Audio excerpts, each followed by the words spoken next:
روزہ رکھا ہوا ہے، نفلی روزہ رکھا ہوا ہے. کہتے ہیں میں اور پریشان ہوا، میں نے فوری طور پہ سوال کیا کہ اب تو کدھر جائے گا؟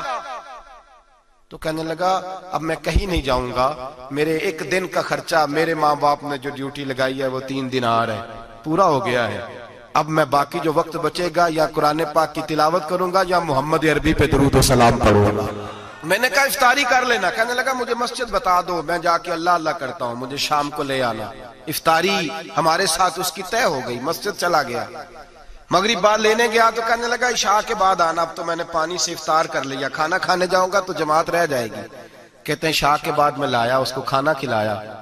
رات گہری ہو گئی تو میں نے کہا تو سو نہیں جاتا؟ کہنے لگا کوئی عرض نہیں، کبھی دور مزدوری کرنے نکل جاؤں تو رہ بھی جاتا ہوں، گھر والوں کو پتا ہے. کہتے میں نے مسافر خانہ کھولا، یوں سمجھیے ڈرائنگ روم بیٹھک میں نے کھولی، اس کو سلا دیا. میں اور میری بیوی اپنی معذور بیٹی کو روٹی دینے گئے اور ہم نے جا کے اس کو کھانا کھلایا جو ٹانگوں سے معذور تھی، اور ساتھ کہا کہ بیٹی آج بڑا پرہیزگار جوان ہمارا مہمان ہے. آج چڑھتی جوانی اور تقوی کی روشنی اس کے چہرے سے چمکتی ہے. کیا بات ہے، بڑے ہی اچھے گھرانے کا تربیت یافتہ ہے. کہتے ہیں بچی کو کھانا کھلا کے لوٹے، اپنے کمرے میں سو گئے، بیٹی اپنے کمرے میں لیٹ گئی. ترس گئے تھے کہ بیٹی قدموں پہ چلے.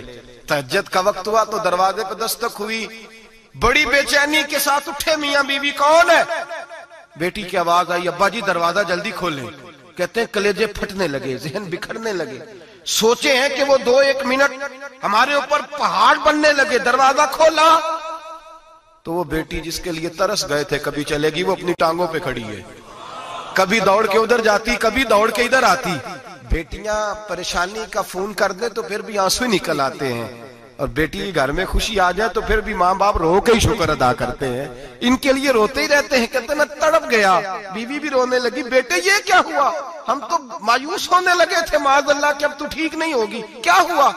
کہنے لگے ابا جی اماں جی آپ نے بتایا نا نیک جوان آیا ہے، نیک آیا ہے. تو میں آپ چلے گئے تو میرے دل میں خیال آیا اے اللہ اگر وہ واقعی نیک ہے تو اس کے صدقے مجھے شفا ہی عطا فرما دے. یا ایھا الذین آمنوا اتقوا اللہ وابتغوا الیہ الوسیلہ، اے اللہ صحت ہی دے دے. کہتے ابھی میری دعا بھی پوری نہیں ہوئی کہ میرا وجود حرکت کرنے لگا، اور یہ دیکھو میں اٹھ کے کھڑا ہو گئی ہوں. کہتے ہیں ہم لوگوں نے یہ دیکھا تو بھاگے اس کے کمرے کی جانب. جب دروازے پہ ہاتھ رکھا تو دروازہ کھل گیا. آگے گئے تو پلنگ خالی تھا، ایک رکا چھوڑ گیا ہے. کہنے لگا مجھے پتا ہے میری حقیقت کھل گئی ہے، میں تو اللہ کا بندہ ہوں. اگر تمہیں مجھ سے ذرا بھی پیار ہو گیا ہے تو پھر میرے پیچھے نہ بھاگنا، اللہ کی بارگاہ میں جھک جانا، پھر گناہوں سے توبہ کر لینا. کہا وہ تربیت یافتہ جوان آیا ہے اور مجھے بدل گیا ہے. میرے بھائی ماں باپ کی ذمہ داری اولاد کو نکھارنا ہے، ان کو سنوارنا ہے. روزی روٹی کی ذمہ تو اللہ تبارک و تعالیٰ نے لیا ہوا ہے. جو ڈیوٹی اللہ کی تھی وہ معاذ اللہ ہم نے اپنے ذمہ لے لی ہے. اولاد کو رزق حلال کی تربیت کریں، انہیں حکم دیں کہ وہ ہاتھ نہ پھیلائیں، انہیں کہیں کہ وہ محنت کر کے کھائیں، لیکن اصل تو ان کا اخلاق سنوارنا ہے. بچے ہمارے ان کی پوزیشن اتنی خراب ہو جاتی ہے، ہم لاڈ پیار میں اتنا ضدی کر لیتے ہیں. جب جس بچے کا ماں باپ کے ساتھ گزارا نہیں، بتلائیے وہ بیوی کے ساتھ گزارا کرے گا؟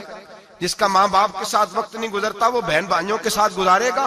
جس کا ماں باپ کے ساتھ وقت نہیں گزرتا وہ کولیگز کے ساتھ وقت گزارے گا؟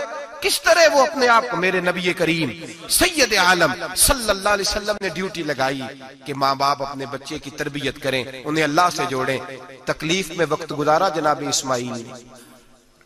ایک روایت ایسی بھی ملتی ہے کہ 13 سال حضرت ابراہیم پلٹ کے گئے نہیں بیٹے کا پتہ لینے، لیکن جب بھی بیٹے نے ماں سے باپ کے بارے میں پوچھا کہ میرے والد کیوں نہیں آتے تو ماں نے ایک ہی لفظ کہا، بیٹے جناب ابراہیم اللہ کے نبی ہے اور اللہ کے حکم سے ہمیں چھوڑ گئے ہیں. ایسی تربیت، ایسی ٹریننگ بچے کے ذہن کو بدل ڈالا، اسے اللہ والا بنا لیا. اور ہمارے مفسرین نے بحث کی ہے کہ جناب اسماعیل جو اللہ کی راہ میں قربان ہونے کو تیار ہو گئے، ان کے سینے میں جو رب کریم کا اتنا پیار موجزن ہوا کہ وہ گردن کٹانے پہ تیار ہو گئے، تو فرماتے ہیں یہ تربیت جناب ہاجرہ کی تھی، یہ ٹریننگ حضرت وہ فیضان نظر تھا، یہاں کے مکتب کی کرامت تھی. سکھائے کس نے اسماعیل کو آداب فرزندی؟ میرے بھائی یہ جناب ہاجرہ نے تربیت دی. ایک بہت بڑے محدث ہیں، اتنے بڑے محدث ہیں کہ میرے نبی کریم کی مسجد نبوی میں وہ حدیث کے استاد رہے. حضرت ربیعہ بن عبد الرحمن نبی پاک کی مسجد نبوی میں حدیث کے استاد ہوئے. اور حضرت حسن بصری جو جناب علی کے شاگرد ہیں وہ بھی حضرت ربیہ کے شاگرد ہوئے. حضرت امام مالک جو 70 سال تک مدینہ اور مکہ میں حدیث پڑھاتے رہے وہ بھی حضرت ربیہ کے شاگرد ہیں. ان کے والد کا نام تھا عبد الرحمن فروغ. تاریخ بغداد میں لکھا ہے کہ بنو امیہ کے دور میں تابعین کے زمانے میں جناب عبد الرحمن بن فروغ گھر سے چلے گئے. ایک روایت ہے بچہ چھوٹا تھا, ایک روایت ہے بچہ ابھی ماں کے پیٹ میں تھا, جہاد کرنے چلے گئے. اس دور میں یہ جہاد ہوتا تھا کہ ایک علاقہ فتح کیا تو مسلمان اگلے علاقے میں چلے گئے, اگلا فتح کیا تو اگلے علاقے, ایک کے بعد دوسرے لوگ پلٹ کے نہیں آتے تھے. حضرت عبد الرحمن گئے 30,000 دینار بیوی کو دے گئے, کہنے لگے سنبھال کے رکھنا.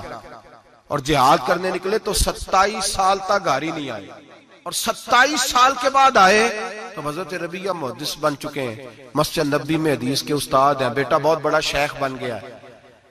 واپس آئے, ہاتھ میں نیزہ ہے, کالی داڑھی تھی ساری سفید ہو گئی, وجود بڑا تگڑا تھا, کمزوری آ گئی. آئے, نیزہ پکڑا ہوا ہے, گھوڑے پہ بیٹھے ہیں, مدینہ منورہ میں گھر ہے, دروازے پہ دستک دی. حضرت ربیہ نے دروازہ کھولا, اندر داخل ہونے لگے تو کہنے لگے بابا تو کدھر گھستا آ رہا ہے؟ کدھر؟ اس نے کہا تو پیچھے ہٹ, تو میرے مکان پہ کب سے قبضہ کر کے بیٹھا ہے. بات تیز ہونے لگی, آواز تھوڑی بزرگوں کی بلند ہونے لگی تو اندر سے زوجہ نے سن لیا. وہ دروازے کی اوٹ سے دیکھنے لگی تو پہچان گئی, کہنے لگی ربیہ پیچھے ہٹ جا, یہ کوئی غیر نہیں ہے, تیرے والد گرامی ہے, یہ تیرے والد ہیں. اندر آئے, باپ بیٹا ملے, عصر کی نماز کا وقت ہو گیا, بڑا روئے. 27 سال کے بعد باپ لوٹا, 27 سال کے بعد بڑے روئے. نماز کا وقت ہوا تو حضرت ربیہ جلدی سے وضو کیا, مسجد نبوی شریف چلے گئے. جناب عبد الرحمن فروغ نے بھی کھانا وانا کھانا تھا, کھانا کھانے بیٹھے تو حکم دیکھے شوہر کیا کرتا ہے. یہ نہیں پوچھا کہ 27 سال حال کیا رہا, پوچھنے لگے میں تجھے 30,000 دینار دے گیا تھا, وہ کدھر ہے؟ تو زوجہ کہنے لگی کھانا کھا لو, عصر کی نماز پڑھ کے آؤ, پھر بتاتی ہوں پیسے کہاں ہیں, آپ کی رقم بڑی اچھی جگہ پہ محفوظ ہے. کہتے ہیں میں نماز پڑھنے مسجد گیا, عصر کی نماز کے بعد میرے نبی پاک کے منبر پر ایک نوجوان بیٹھا ہے. گھر میں تو ان کا انداز ٹوپی پہننے کا تھا نا, سادے عام لباس میں, مسجد نبی میں جبہ پہنا ہے, سر پہ امامہ ہے, خوبصورت لب و لہجے میں رسول اللہ کے منبر پر بیٹھ کر, نبی پاک کے منبر پر بیٹھ کر. پتہ نہیں آپ کو اس بات کی لذت نصیب ہو رہی ہے کہ نہیں, عام جگہ نہیں, نبی پاک کے حضور کے منبر پر بیٹھ کر نبی پاک کی حدیثیں سنا رہے ہیں. اتنا بڑا مقدر. کہتے حضرت امام مالک جیسے لوگ, خواجہ حسن بصری جیسے لوگ کاغذ قلم لے کے حدیثوں کی سماعت کر رہے ہیں, ان سے درس لے رہے ہیں. جناب عبد الرحمن کہتے ہیں میری نظر اٹھی, کچھ بوڑھا ہو گیا تھا, کچھ اس وقت وہ ٹوپی میں سادے لباس میں تھے, پہچان نہ پایا. ایک شخص سے پوچھا یار ہے تو جوان پر اس کے چہرے کی نورانیت میرے دل کو بھا گئی ہے تو جوان پر اس کا حدیثیں بیان کرنے کا انداز میری طبیعت کو گھائل کر گیا. یہ کون ہے جو نبی پاک کی مسجد میں بیٹھ کے حدیثیں بیان کر رہا ہے؟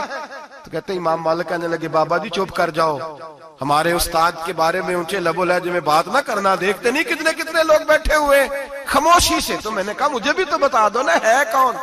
تو کہنے لگے کوئی عبد الرحمن فروغ نام کے بزرگ ہیں, یہ ان کے بیٹے ہیں, ربیہ نام ہے. کہتے ہیں جب لفظ کہے تو میرے آنسو چھلک کے باہر آئے اور میں حضور کی مسجد میں گر گیا اور رونے لگا کہ یہاں اور میرے رسول پاک سید عالم صلی اللہ علیہ وسلم کے منبر پر اور میرا بیٹا. کہتے ہیں میں تڑپ کے گھر گیا اور گھر جا کے میں نے اپنی بیوی کو جب دیکھا تو میرے آنسو نکل گئے. میری بیوی سمجھ گئی کہ یہ میرے محدث بیٹے کو دیکھ آیا ہے. کہتے ہیں بیوی رو کے کہنے لگی میں نے آپ کے 30,000 دینار آپ کے بیٹے کو مصطفیٰ کریم کی حدیث کا استاد بنانے میں خرچ کر دیے. میں نے وہ 30,000 دینار خرچ کر دیے, 30,000 دینار آپ کا بیٹا میں نے. تو کہتے ہیں میں اپنی بیوی کی طرف دیکھنے لگا, میں نے کہا قربان جاؤں, میں اگر اللہ کے دین کے رستے میں تھا تو نے میرے ساتھ نیکی کی ہے, میرا بیٹا بھی دین کے رستے پہ لگا دیا. میرے بھائی اللہ سے جوڑا, اللہ سے جوڑا. ان لوگوں نے اپنی اولادوں کو رب کریم والا بنایا, ان لوگوں نے اپنی اولادوں کو.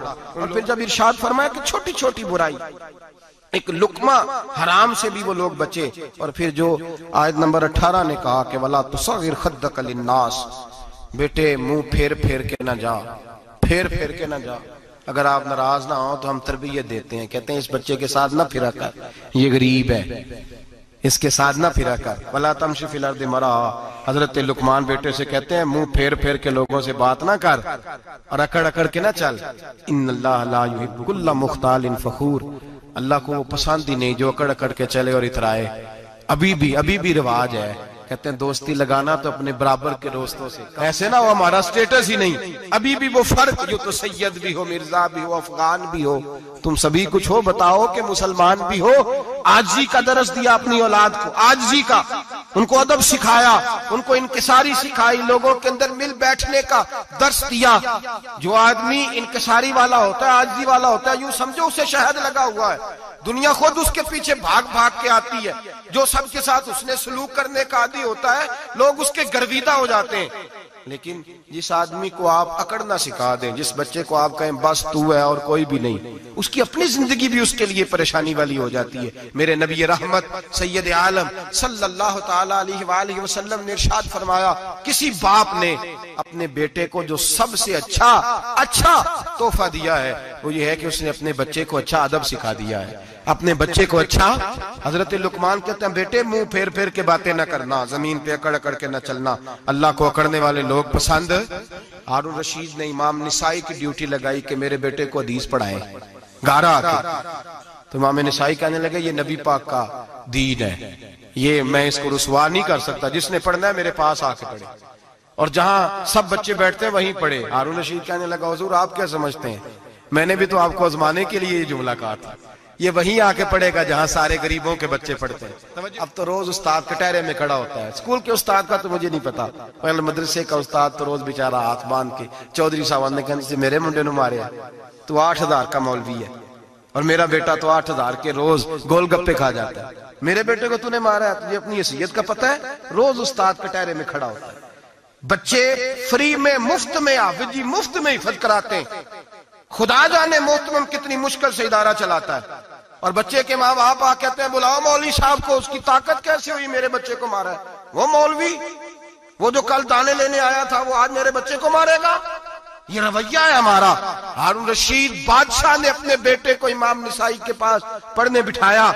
ایک دن حضرت کہاں لوگ کہتے بس بس بیٹا ٹھیک ہے، سیدھا سیدھا تو دین سیکھ کے آیا، ایسے کسی درویش کا مرید ہونا اور کسی عالم کی نوکری کرنا، اب تو بالکل ٹھیک ہے، پیر اساں بھی رکھے نے، یہ کہ تیرا طریقہ ہے، تو پیچھے لگ گیا ہے، یہ کس طرح کا تیرا رویہ ہے؟ ہارون رشید بادشاہ، ہارون رشید وقت کا مطلق العنان بادشاہ، امام نسائی ان کے بیٹے کے استاد ہیں، امام نسائی رحمت اللہ علیہ کے پاس بیٹا پڑھتا ہے۔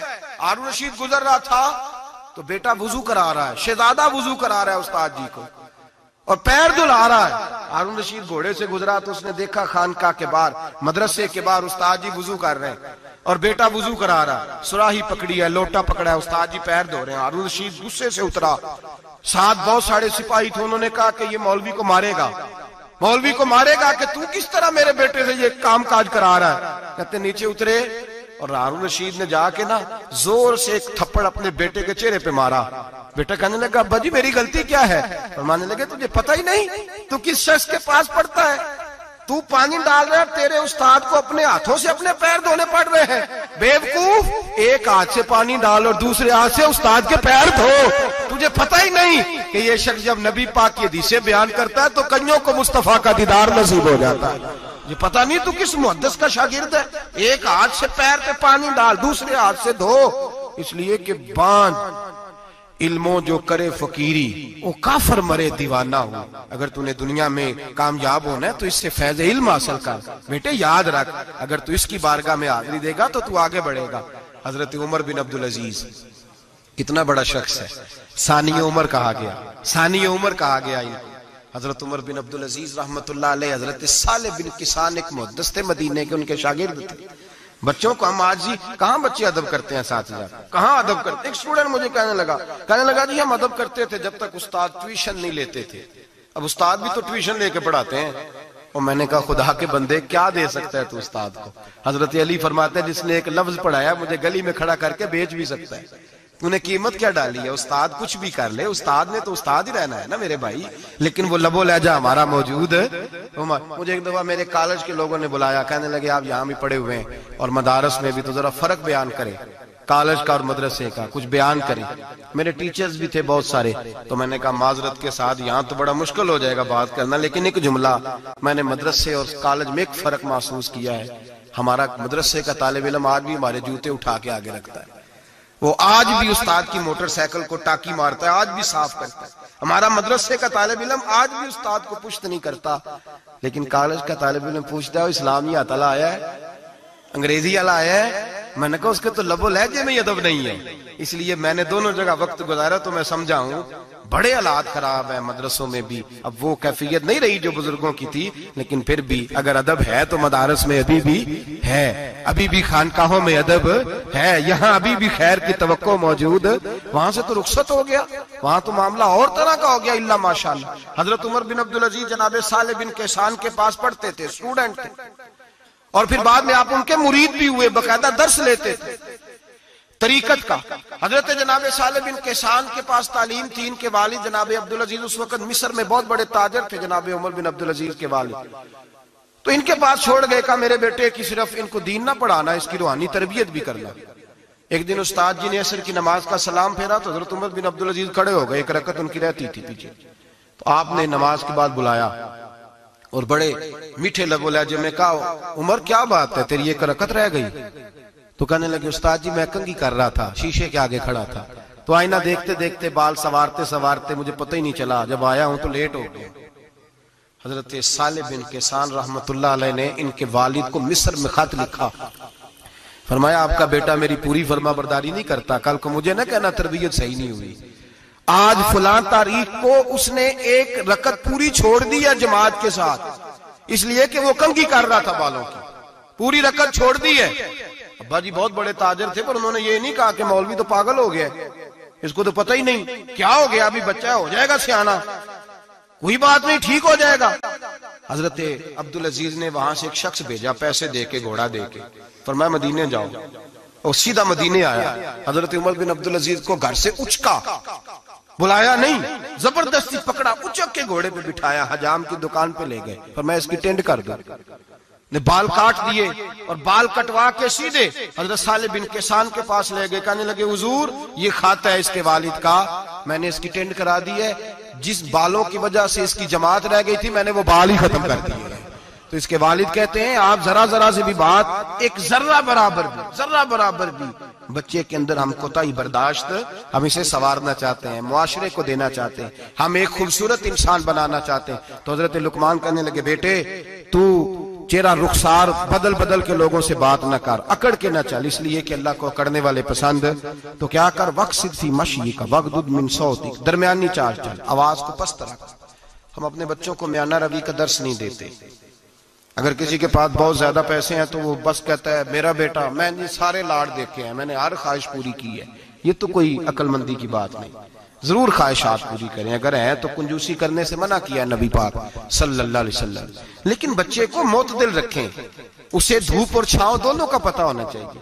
اگر زمانے میں کبھی کڑی دھوپ آ جائے تو اسے اندازہ ہو کہ میں نے یہاں کیسے کھڑے ہونا ہے، اس کو درمیانہ اور میانہ روی کا اسے درس دیں، اسے پتہ ہو، وہ نرم دل بھی ہو اور برائی کے مقابلے میں ڈٹ جانے کی طاقت بھی رکھتا ہو۔ بچے کو درمیانہ رستہ، میرے نبی کریم علیہ الصلوۃ والسلام نے فرمایا ما علم نقتصد، جو درمیانی چال چلتا ہے وہ کبھی تنگ نہیں ہوتا، اور خیر الامور اوسطھا، سب سے بہترین رستہ وہ ہے جو درمیانہ ہوتا ہے، اس میں افراط و تفریط نہیں ہوتی۔ بچوں کو درمیانہ پن سکھائیں، ان کو ان کے لب و لہجے کے اندر ایسا مزاج پیدا کریں کہ جس کے اندر وہ اپنی دنیا کے اندر بڑے سنور کر، بڑے نکھر کر وہ ترازو لے کے نکلیں تو وہ پورے عدل کے ساتھ اپنی زندگی گزاریں۔